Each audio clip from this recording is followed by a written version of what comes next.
Oremos. Padre Celestial, gracias te damos por el gran privilegio que nos concedes de venir a este lugar para abrir tu palabra y escuchar tu voz hablándonos en estos últimos días. Pedimos, Padre, la compañía de tu Espíritu Santo. Danos entendimiento para que podamos comprender las grandes cosas de tu palabra. Y te damos gracias por escuchar nuestra oración, porque te lo pedimos en el nombre de Jesús. Amén. En nuestro estudio de hoy vamos a analizar 2 profetas y 2 libros. Ahora les voy a decir quién es el primer profeta y cuál es su libro, pero no les voy a decir sino hasta la segunda parte de nuestro tema, quién es el segundo profeta y su libro. El primer profeta es Juan el apóstol, y el libro al cual me refiero no es el Evangelio según San Juan, sino el libro de Apocalipsis. Ahora quisiera poder leer todos los versículos, pero no vamos a poder leerlos todos por la premura del tiempo, así que solamente les voy a dar algunas características en cuanto a Juan y su libro, y les voy a dar las referencias bíblicas para que puedan entonces buscar estas referencias.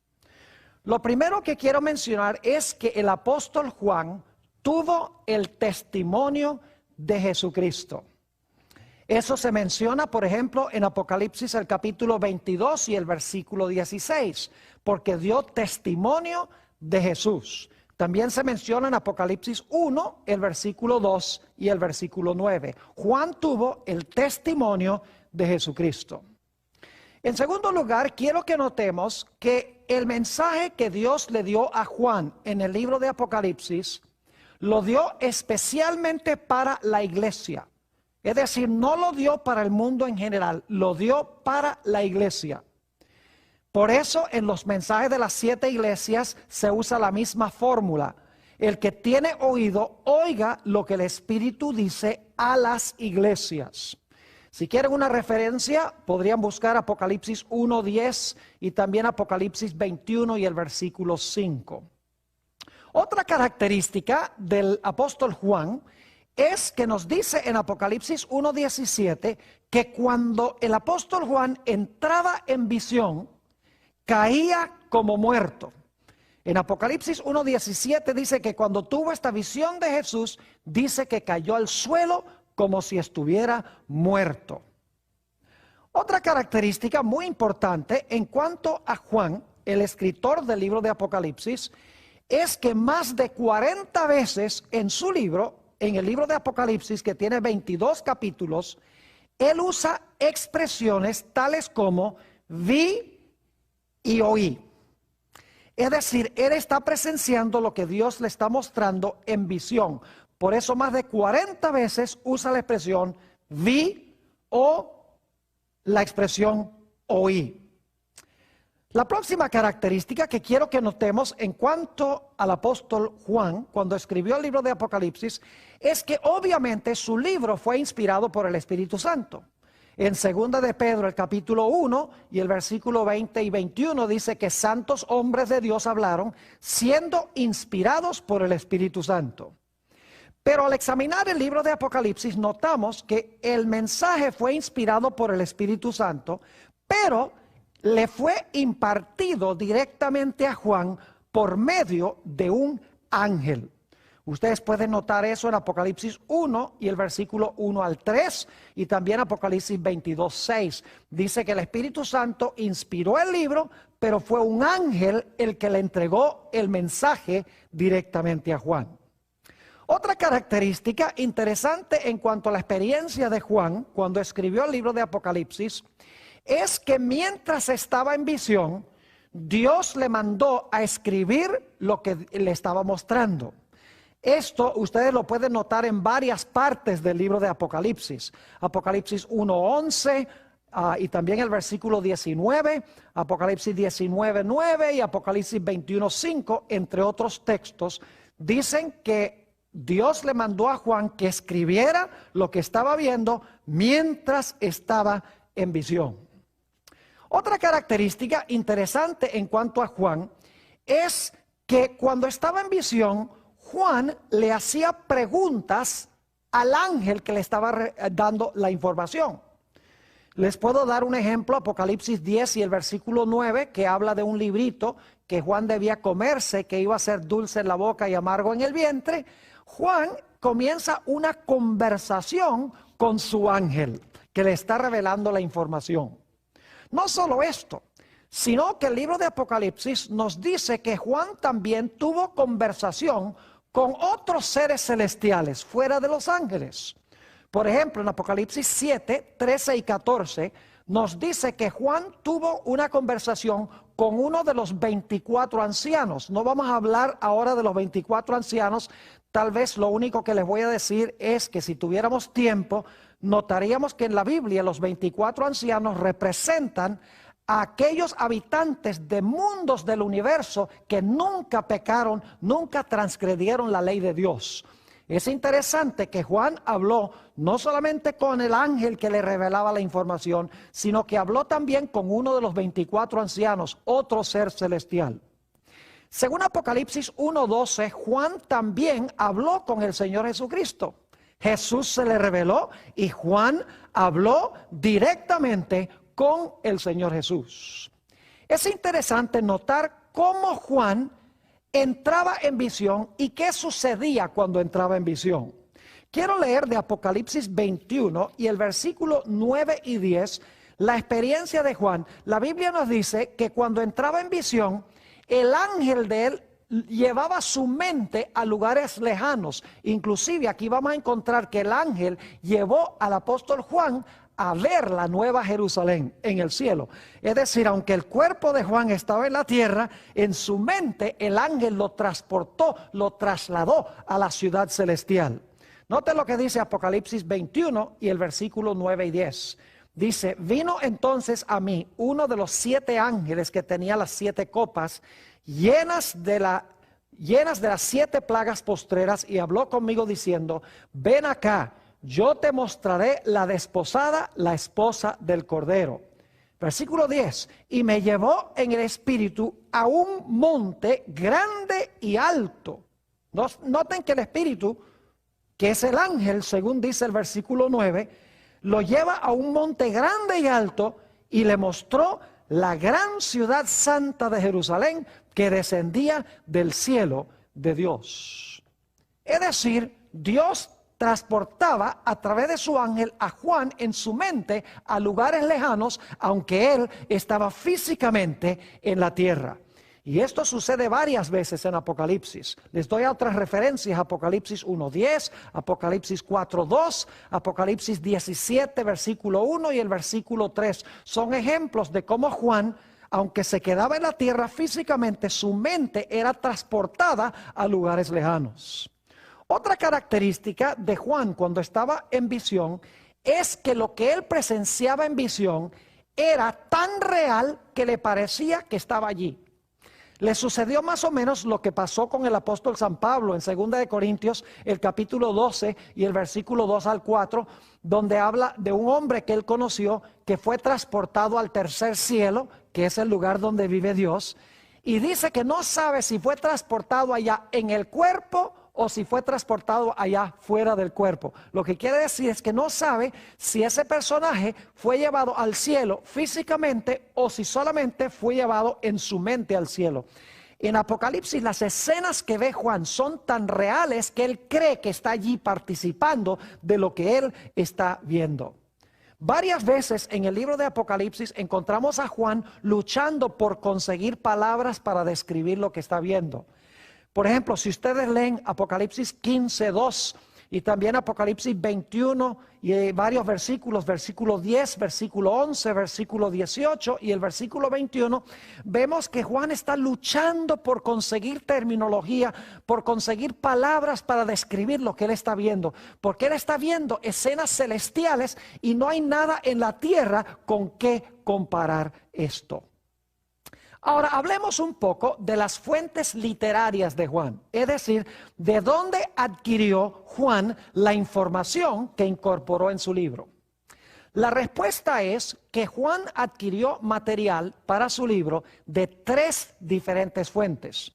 Muchas personas creen que Juan recibió todo directamente de visiones y de sueños. Pero en realidad el libro de Apocalipsis demuestra que Juan recibió su información a través del Espíritu Santo de 3 fuentes. En primer lugar, él recibió o usó mucha información de otras fuentes inspiradas. Por ejemplo, hay más de 600 referencias en Apocalipsis a los libros del Antiguo Testamento.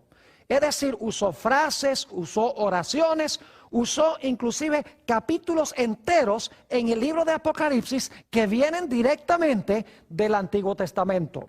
Si ustedes quieren notar algunos ejemplos, Apocalipsis 14:7, donde está el mensaje del primer ángel, dice: teme a Dios, dale gloria, porque la hora de su juicio ha llegado.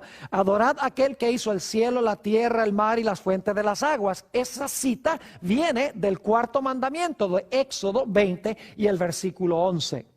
Hay muchos otros ejemplos en el libro de Apocalipsis a donde frases, oraciones y palabras vienen de libros del Antiguo Testamento.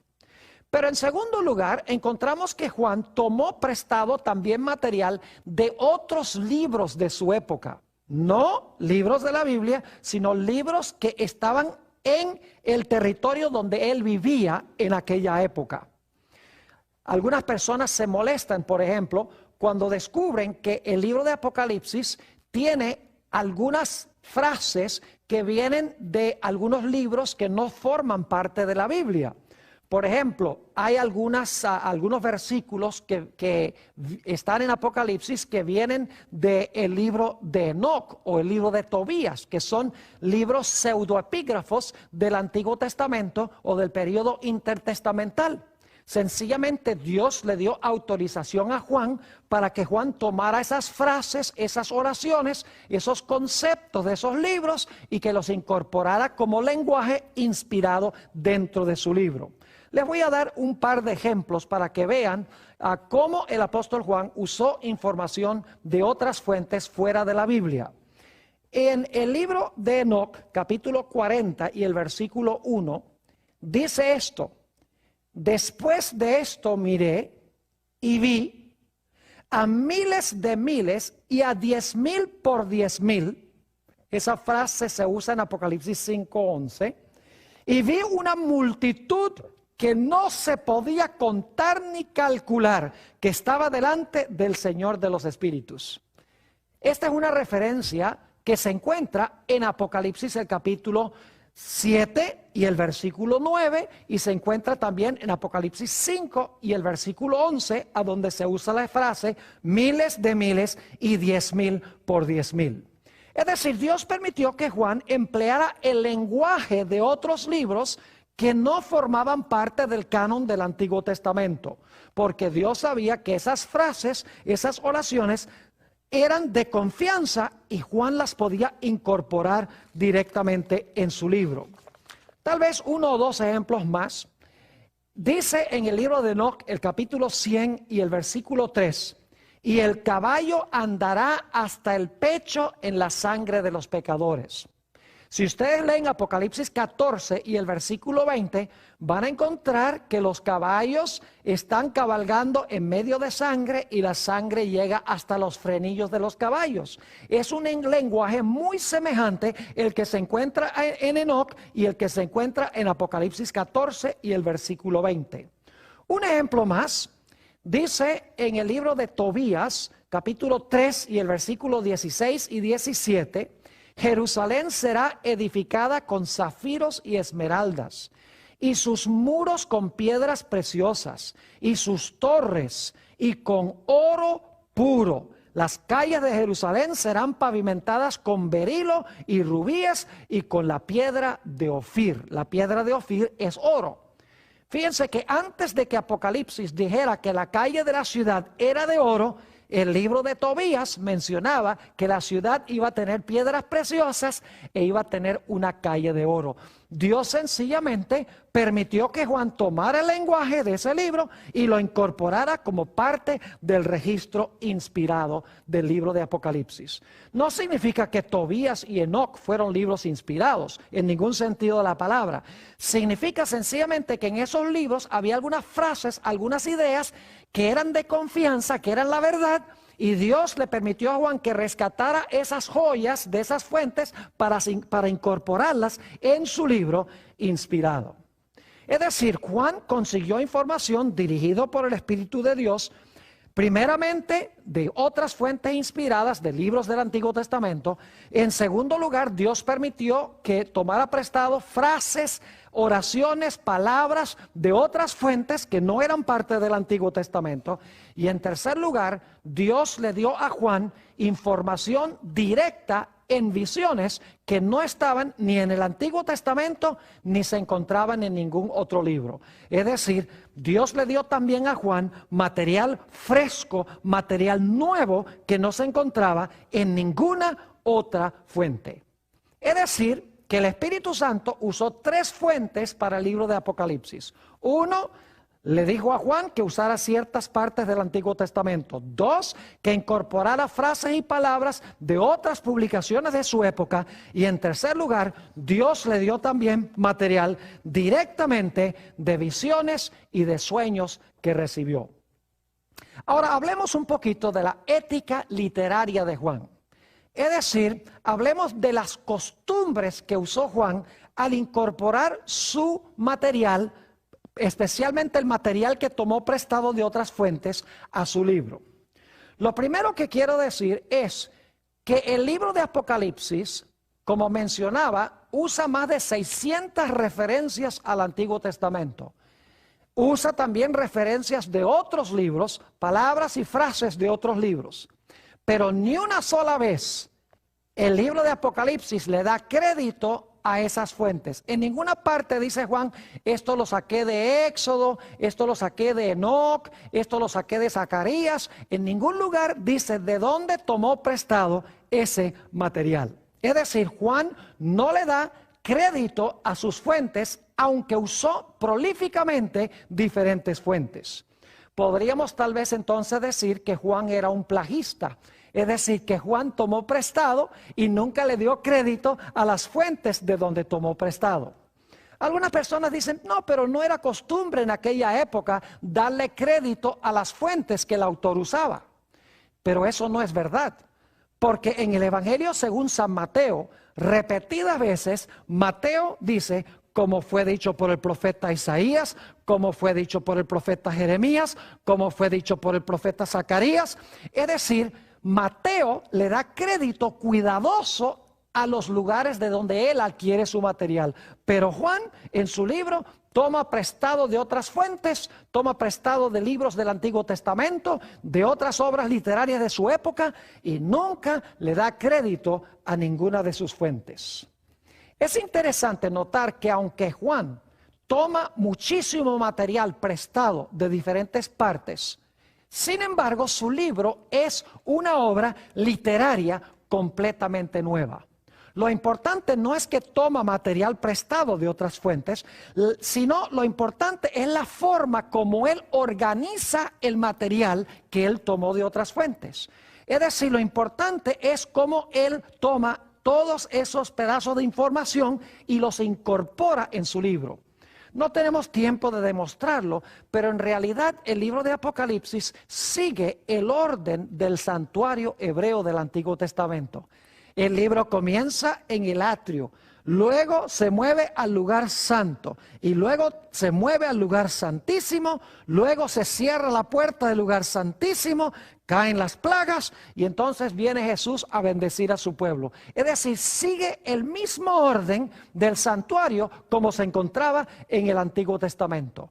Es decir, Juan toma toda esa información que adquirió y le da una organización distinta. Tal vez les puedo dar un ejemplo para que podamos entender un poquito mejor cómo fue que Juan usó el material que tomó prestado. Quiero que se imaginen que va un constructor a Home Depot, que es un lugar donde se consiguen materiales de construcción. En realidad, imaginemos que va un constructor y luego el siguiente día va otro constructor al mismo almacén. Los dos van a construir una casa.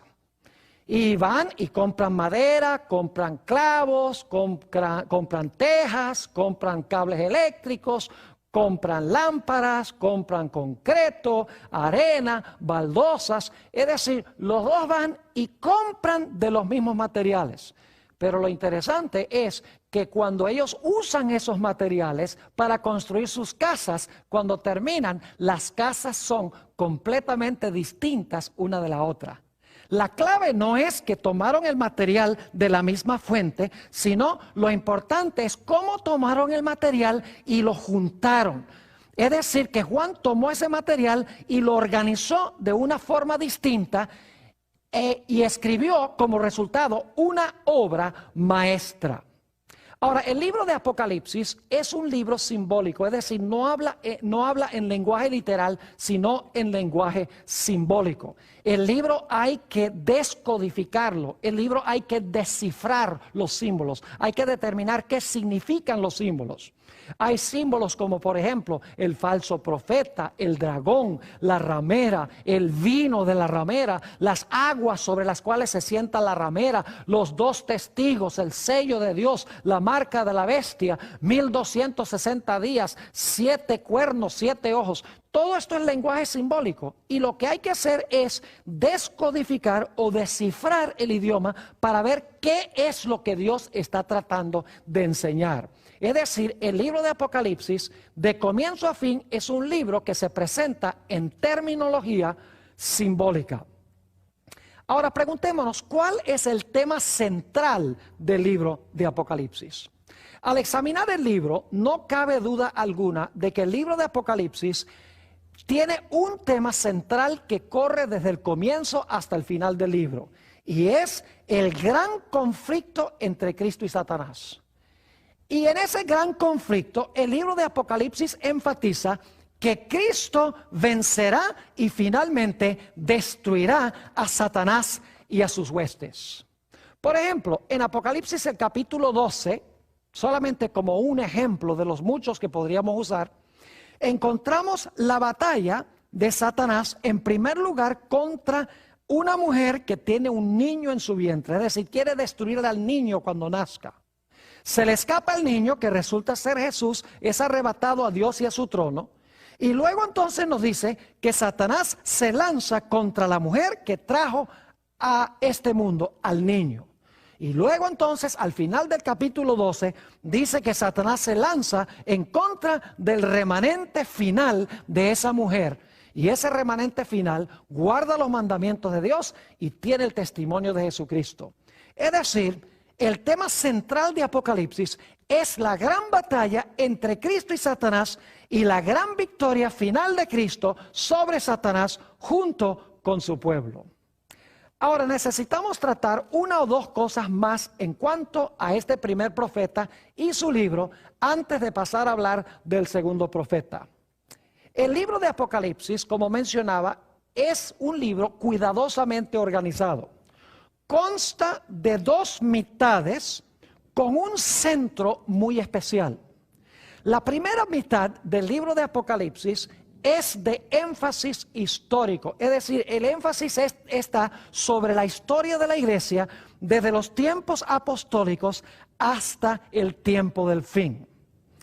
La primera mitad de Apocalipsis tiene 7 iglesias, 7 sellos y 7 trompetas.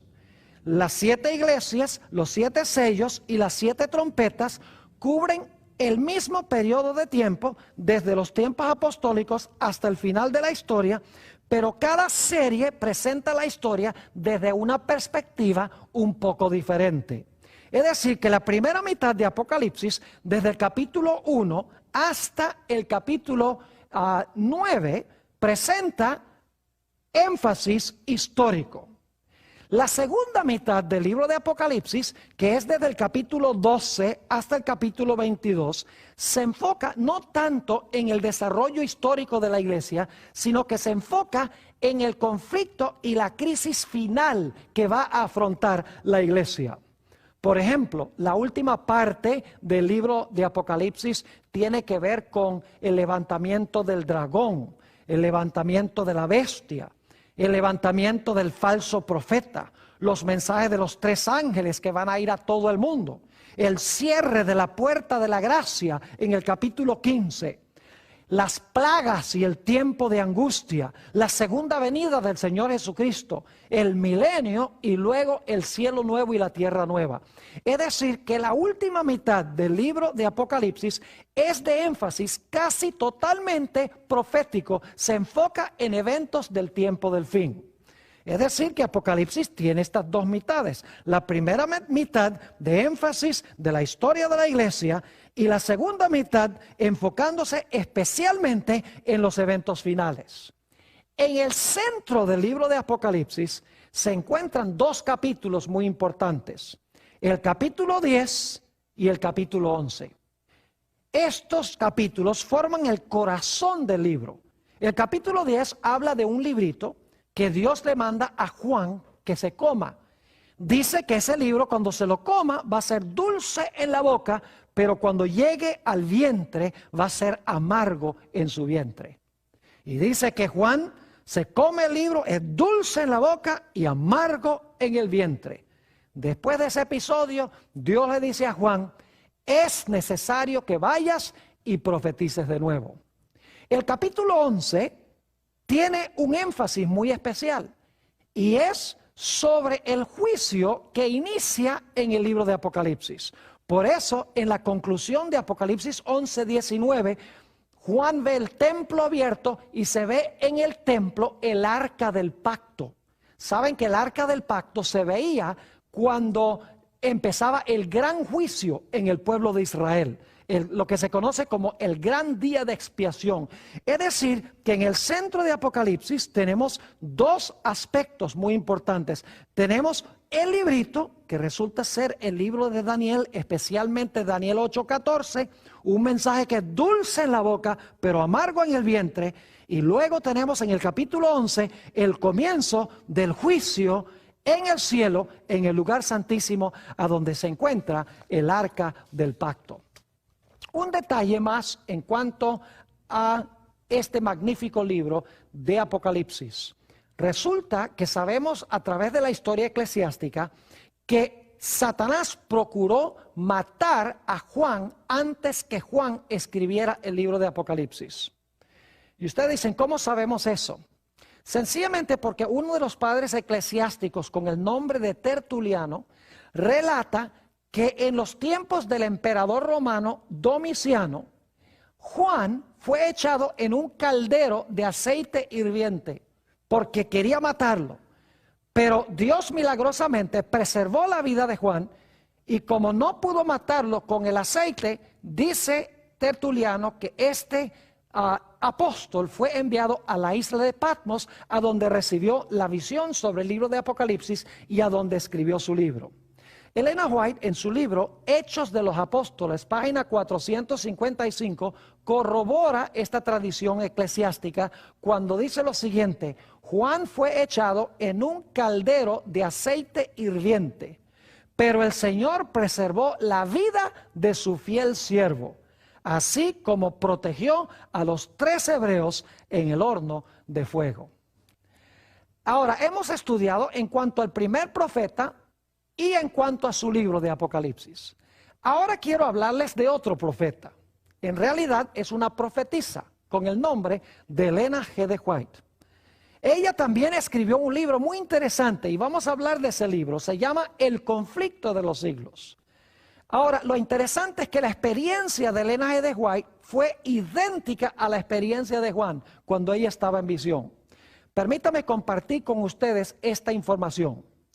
En primer lugar, Apocalipsis 12:17 dice que la iglesia remanente final iba a tener en su medio el testimonio de Jesucristo. Y en Apocalipsis 19:10 dice que el testimonio de Jesucristo es el espíritu de profecía. Es decir, en la iglesia final iba a haber el mismo don que tuvo Juan, el testimonio de Jesucristo, que es el espíritu de profecía. Elena G. de White escribió el libro El conflicto de los siglos, pero no fue un libro escrito primordialmente para el mundo, sino que es un libro que fue escrito especialmente para miembros de la iglesia. Por ejemplo, muchas veces en sus escritos, ella se refiere a sus escritos como los testimonios para la iglesia. Es decir, la obra del profeta era dar testimonio a la iglesia. Así que así como Juan presentó su mensaje especialmente para la iglesia, Elena G. de White también presentó su mensaje especialmente para la iglesia. Otro dato interesante es que cuando Elena G. de White entraba en visión, caía como muerta. Permítanme leerles una cita donde ella describe una de sus primeras visiones. Es el manuscrito 16 del año 1894.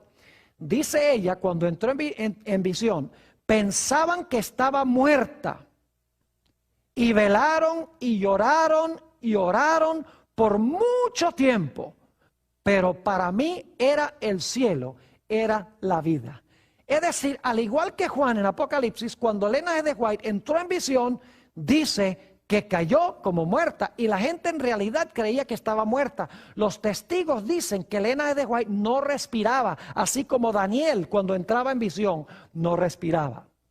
Otro dato interesante en cuanto a Elena G. de White es que en las primeras ediciones del Conflicto de los Siglos, en una serie de libritos que se conocen como dones espirituales, es un librito en realidad que contiene el Conflicto de los Siglos en forma abreviada, tiene 219 páginas. Una vez por lo menos cada página, Elena G. de White usa expresiones tales como vi o me fue mostrado.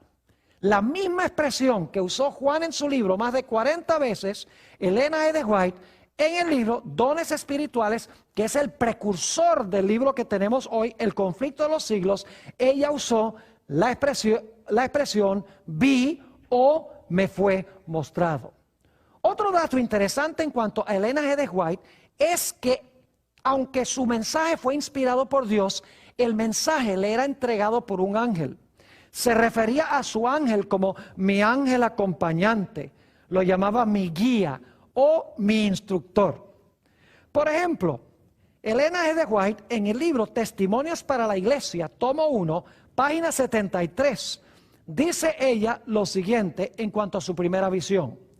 Hasta el momento de mi primera visión, no podía escribir.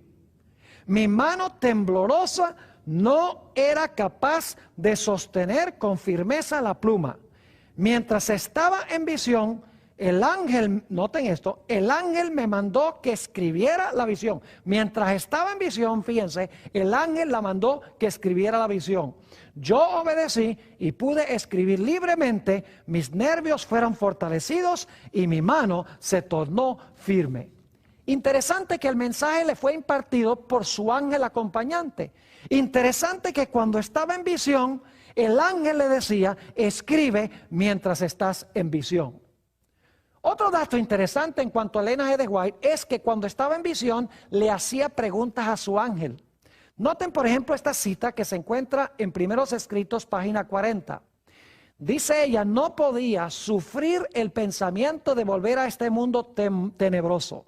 El ángel me dijo entonces, debes volver y si eres fiel tendrás con los 144,000 el privilegio de visitar todos los mundos y ver la obra de las manos de Dios. Fíjense que ella le está pidiendo al ángel que la deje quedarse allá y el ángel le dice, no tienes un mensaje que impartir, tienes que regresar. Pero a Elena G. de White también se le dio el privilegio de hablar con seres de otros mundos que nunca pecaron. Por ejemplo, una vez visitó un planeta a donde le preguntó a uno de los habitantes por qué eran tanto más hermosos que los habitantes de la Tierra. Y esto es lo que le respondió ese habitante, Primeros Escritos, página 40.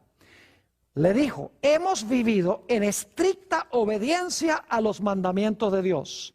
y no incurrimos en desobediencia como los habitantes de la tierra.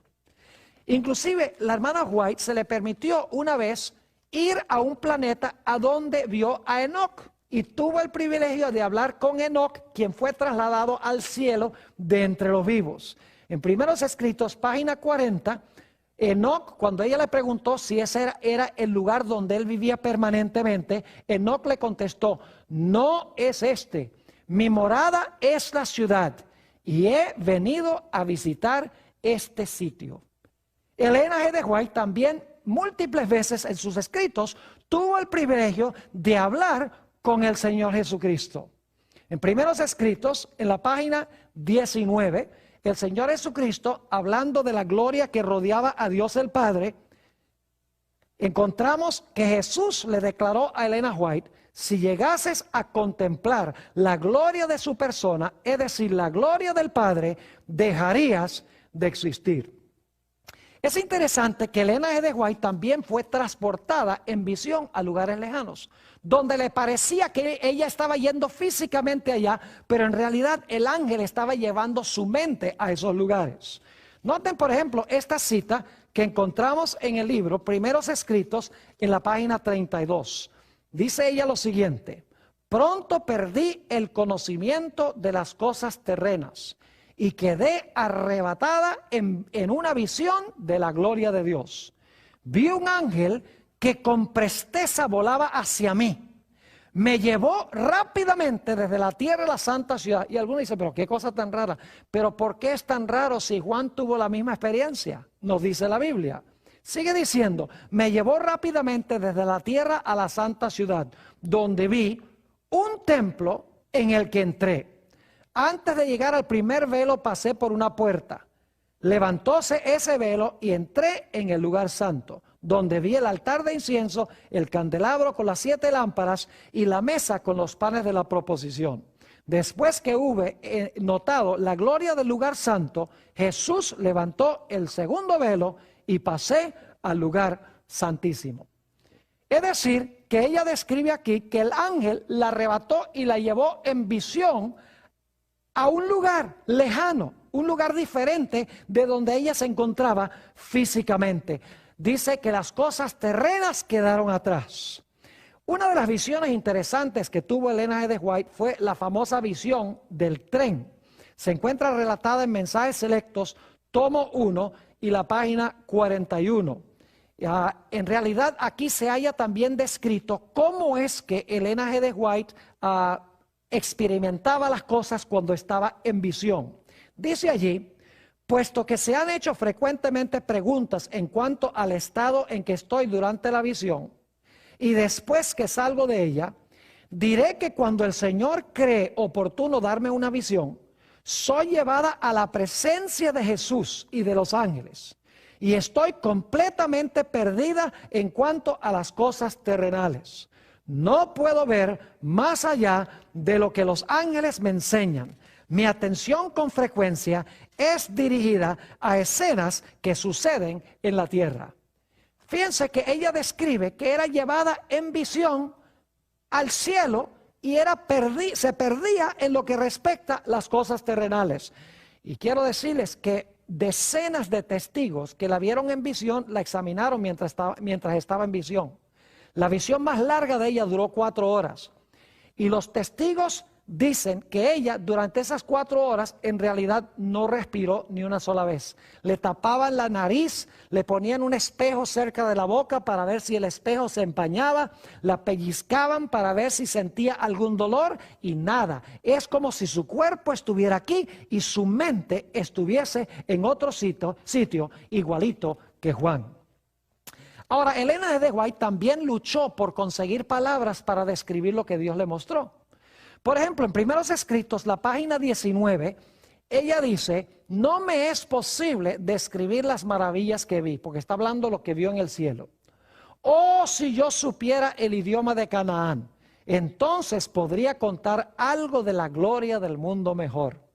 En la página 289 dice ella: las palabras son demasiado pobres para intentar una descripción del cielo. Siempre que se vuelve a presentar ante mi visión, El espectáculo me anonada de admiración.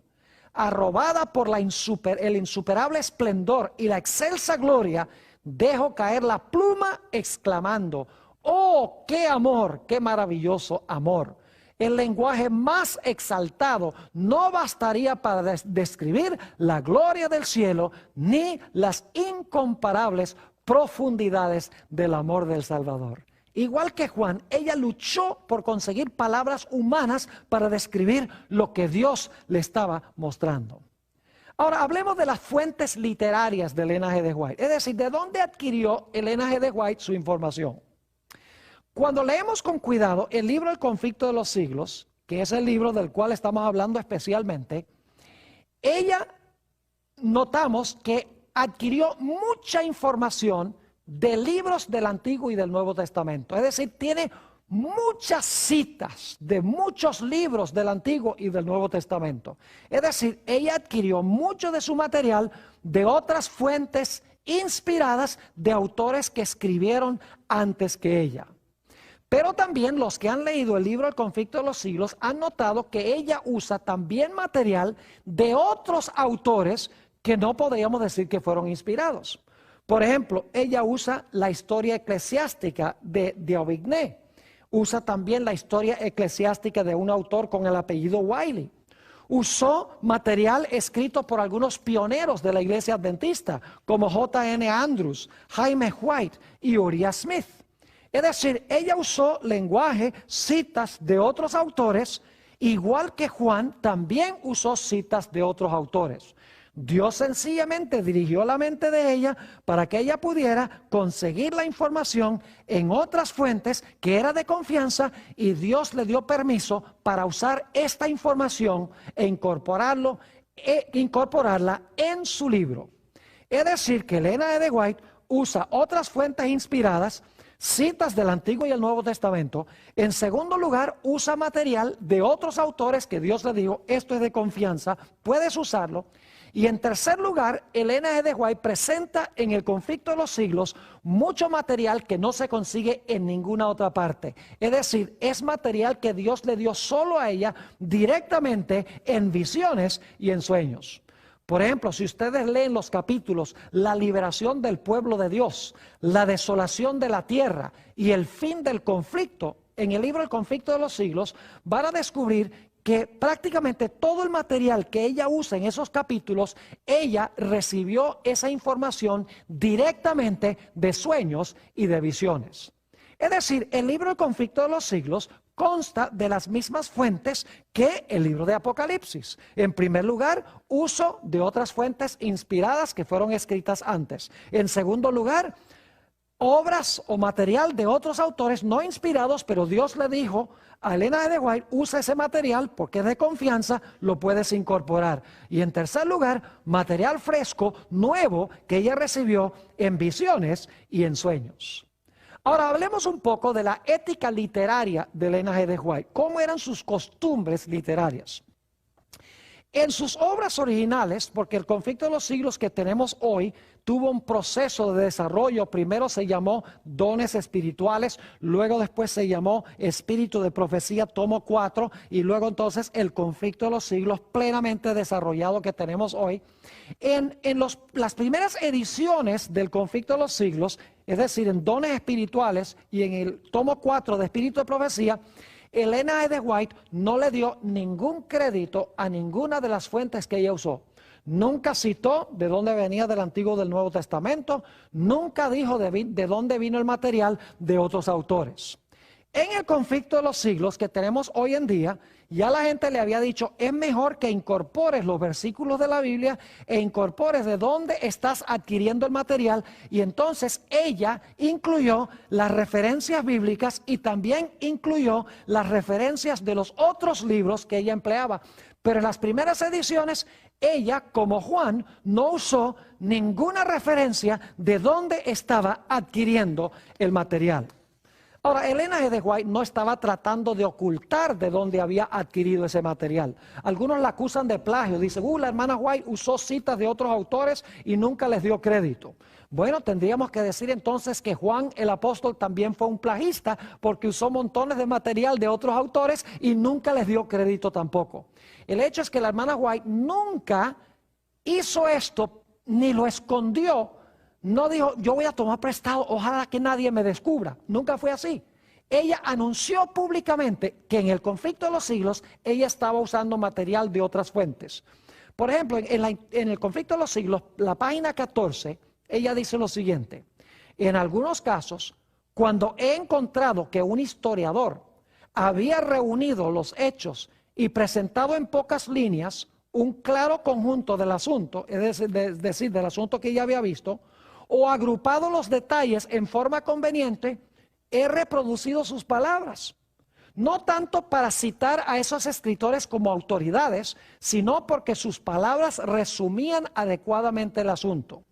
Y luego dice, y al referir los casos y puntos de vista de quienes siguen adelante con la obra de reforma en nuestro tiempo, es decir, de otros autores, me he valido en forma similar de las obras que han publicado. Es decir, en la misma introducción al conflicto de los siglos, ella dice, yo usé material de otros autores, yo usé material de nuestros pioneros, lo he incorporado en mi libro, no porque son autoridades, sino porque lo que ellos escribieron cuadra perfectamente con lo que Dios me ha mostrado en visión.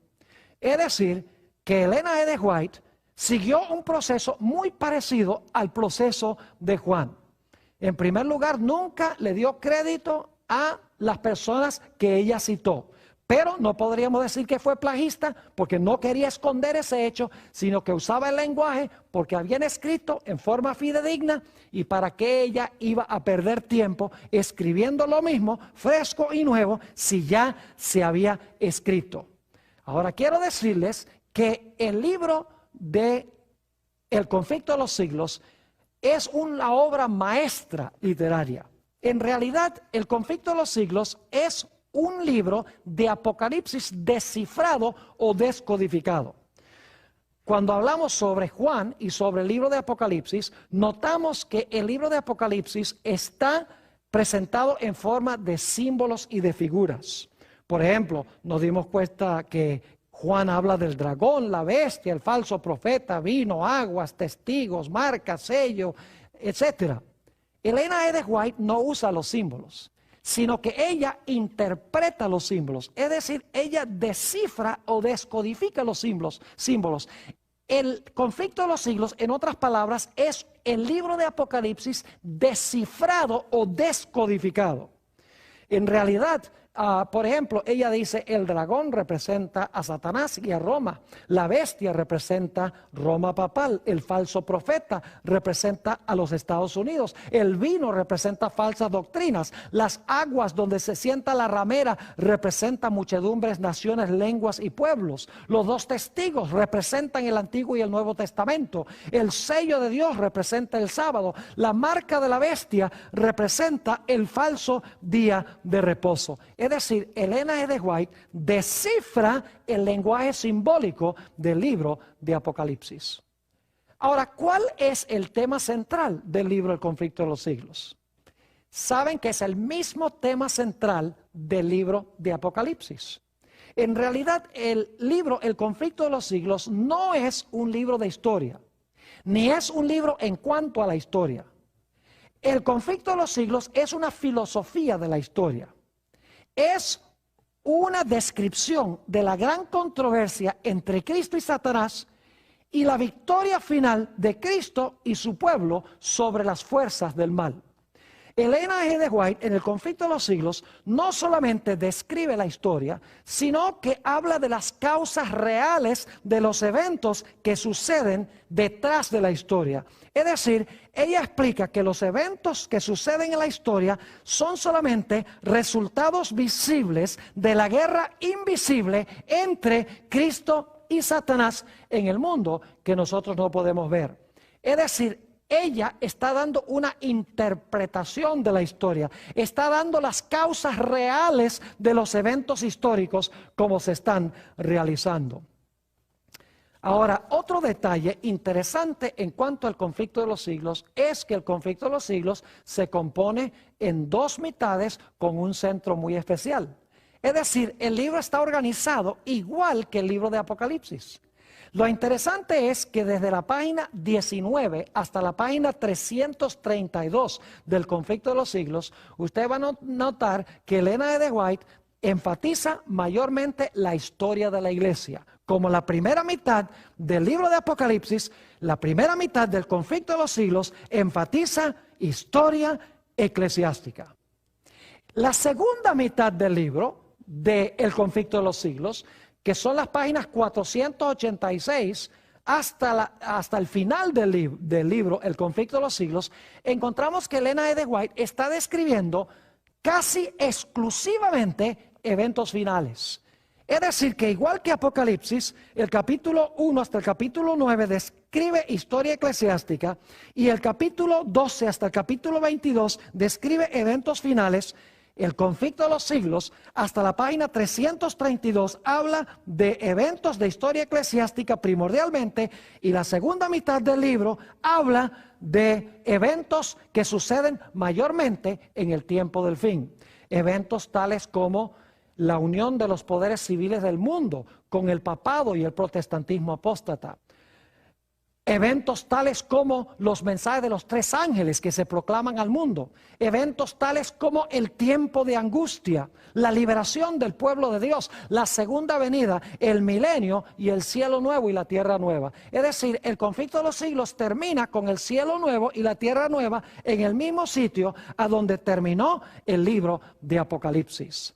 Ahora, lo interesante es que en el puro centro del libro, en el mero centro del libro, El conflicto de los siglos, se encuentran dos grandes eventos que describe Elena G. White. En más de 100 páginas, ella comenta en el centro del conflicto de los siglos, en primer lugar, la experiencia de los mileritas que estudiaban la profecía del libro de Daniel y pensaban que Daniel 8:14 indicaba que Jesús iba a venir el 22 de octubre de 1844. Para ellos eso fue un mensaje dulce de que Jesús iba a venir en poder y gloria el 22 de octubre de 1844. Pero todos sabemos que Jesús no vino y como resultado tuvieron un grande y amargo chasco. Es decir, habían estudiado el mensaje del libro de Daniel, lo habían asimilado, era dulce porque esperaban que Jesús iba a venir, pero se tornó amargo porque el Señor Jesucristo no vino. Eso se encuentra en el centro del conflicto de los siglos y también se encuentra en varios capítulos en el centro del conflicto de los siglos una descripción del juicio que comenzó en el cielo el 22 de octubre de 1844. Es decir, los dos aspectos que están en el centro del libro de Apocalipsis están en el centro también del libro El conflicto de los siglos. Es decir, que el conflicto de los siglos tiene una sección histórica, tiene un centro muy especial que tiene que ver con el chasco y el juicio y luego eventos finales. De la misma manera como Juan presentó su libro, Historia Eclesiástica, eventos finales y un centro que se compone del libro que es dulce y amargo y del inicio del juicio en el santuario celestial. Ahora, lo interesante es que Satanás también trató de matar a Elena G. White inmediatamente antes que Elena G. White escribiera el libro El conflicto de los siglos. Elena White recibió el 14 de marzo de 1858 su famosa visión del conflicto de los siglos en la ciudad de Lovett's Grove, en el estado de Ohio, en los Estados Unidos. Por más de 2 horas, Elena G. White presenció en visión el gran conflicto entre Cristo y Satanás. Cuando salió de visión, ella y su esposo se montaron en el tren para viajar de regreso a su casa en Battle Creek, Michigan, y decidieron parar en la ciudad de Jackson, a donde tenían unos amigos de apellido Palmer. Mientras iban en el tren, Elena White dice que hablaba con su esposo sobre los planes que tenían de publicar la visión del conflicto que ella había tenido en ese servicio fúnebre en Ohio. Cuando estaba sentada en la cocina de la familia Palmer, Le voy a describir ahora lo que sucedió con ella. Se encuentra en el libro Reseñas Biográficas de Elena G. de White, página 338. Dice Elena G. de White esto: habíamos estado en la casa por un corto tiempo, cuando mientras conversaba con la hermana Palmer, mi lengua rehusó pronunciar lo que deseaba decir y parecía estar pesada e insensible. Una sensación extraña y fría me afligió el corazón, pasó por mi cabeza y a lo largo de mi costado derecho. Estaba teniendo un derrame por esta descripción. Sigue diciendo: por un tiempo estuve insensible, pero fui levantada por la voz de oración ferviente. Procuré usar mis extremidades izquierdas, pero estaban perfectamente inútiles. Por un corto tiempo no esperaba vivir. Ahora podríamos decir, bueno, ella sencillamente tuvo un derrame, tuvo un stroke, tal vez porque no tenía una buena constitución fisiológica. Pero en realidad, unos pocos meses después, encontramos que Dios le reveló a ella lo que había pasado en la ciudad de Jackson. En el mismo libro, Reseñas Biográficas de Elena G. de White, página 339, explica ella había ido a la casa de una hermana Hutchins, porque la hermana estaba enferma y le habían pedido que fuera para orar con ella. Dice ella lo siguiente: mientras estaba orando por ella, el poder de Dios reposó sobre todos, y al caer sobre mí, fui arrebatada en visión. Es decir, cuando el Espíritu y el poder de Dios cayeron sobre ella, fue arrebatada en visión. En esa visión se me mostró que el ataque repentino que tuve en Jackson era la intención de Satanás quitarme la vida a fin de impedir la obra que iba a escribir. Pero los ángeles de Dios fueron enviados para rescatarme. También vi, entre otras cosas, que iba a ser bendecida con mejor salud que la que tenía antes del ataque en Jackson. Es decir, Satanás procuró matar a Elena G. de White para que no pudiera escribir este magnífico libro, El conflicto de los siglos. En cortas cuentas, mis queridos amigos, este libro explica las profecías de una forma que todo el mundo necesita comprender. El libro El conflicto de los siglos es una explicación del libro de Apocalipsis, una amplificación del libro de Apocalipsis, detalle por detalle, ya no en forma simbólica, sino en un lenguaje claro que todos pueden comprender. Por esa razón, el diablo quería impedir que se escribiera este libro, porque el diablo odia este libro porque muestra y revela sus artimañas y sus estrategias en estos últimos días.